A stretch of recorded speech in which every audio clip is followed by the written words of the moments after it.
The power of small steps. Once there was a boy who wanted to speak English fluently, but he was afraid. Every time he tried to speak, people laughed at him.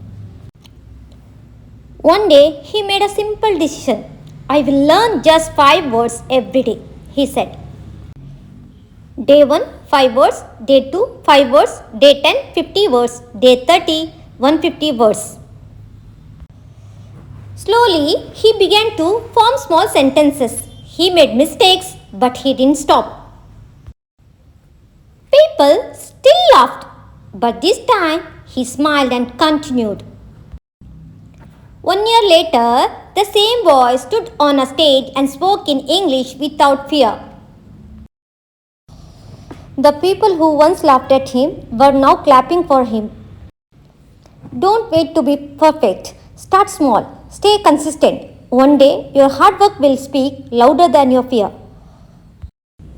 Thanks for watching. Please subscribe my channel for more videos.